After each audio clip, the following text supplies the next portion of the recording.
Hello there. If I were to ask you what you are finding the most frustrating about this time of isolation and separation, what would be your answer? Is it being unable to leave your home for any length of time?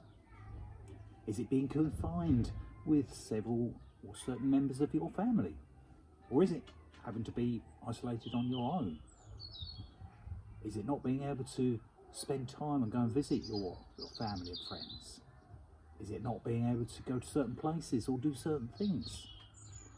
Perhaps you find it frustrating seeing others not obeying the rules on social isolation.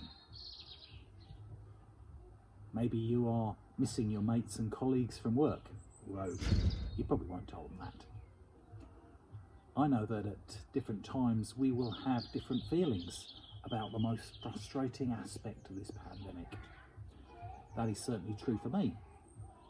My wife and I, we were due to go to Prague on a short break just as the pandemic started to take hold globally, and so it was cancelled just 2 days before we were due to fly. So that's a regret we weren't able to go somewhere we've never been before. But we also miss seeing our daughter, and we miss our parents as well, who live some distance away from us.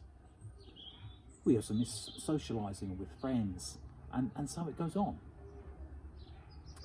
We can effectively make everything about isolation and being limited by this isolation. But rather than focusing on that isolation, we should focus on something else instead. And I've just got a little effect here to show you. So I have a empty glass and a piece of paper that says isolation. And what I'm going to do is I'm going to screw that paper up like so, and I'm going to light it and pop it in the glass. So here we go. That was impressive. When we take the paper out, that's now looking rather charred, we see that it says communication.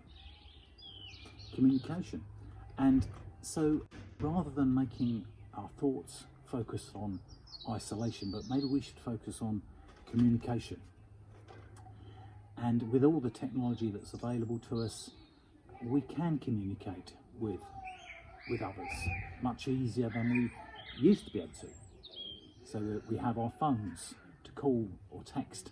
We can make video calls as well as use email or letters. 30 years ago, I was at university, and that makes me feel really old, but I was going out with Zoe, who is now my wife, and there was no email widely available, no mobile phones, or even landlines were charged expensively by the minute. So my wife and I, we literally wrote letters to each other every other day. In fact, I was being given postage stamps for my birthday and Christmas presents. In any relationship, communication is vital, whether it's with your partner, your children, your parents, with friends, colleagues, or with the chain of command. In the last video message, I talked about how we should treat others as we would like to be treated, and that applies just as much to how we communicate as well. Here are some more wise words from the Bible. Let everything you say be good and helpful, so that your words will be an encouragement to those who hear them. When we think about how we speak to those around us, our partner, our children, our parents, our friends or colleagues, would we be able to say that we are saying good and helpful words that are an encouragement? Now, that does not necessarily mean that we have to be saying nice things or positive things all the time, because there is a time and a place for correction.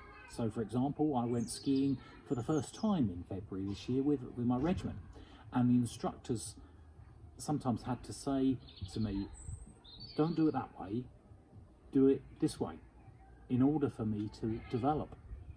So although that was a negative, because it was about something I was doing wrong, it was in order for me to improve.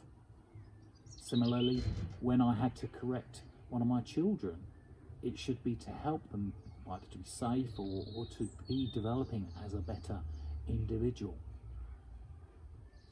It is a challenge to be effective communicators, but even more of a challenge to be an encouraging communicator. I know I don't always get it right, just ask my wife, but we should always aim to be lifting others up with our words rather than knocking them down. So I and we all need to speak to others as we would like to be spoken to. I hope you find those words useful. Take care and hope to see you again soon. Bye.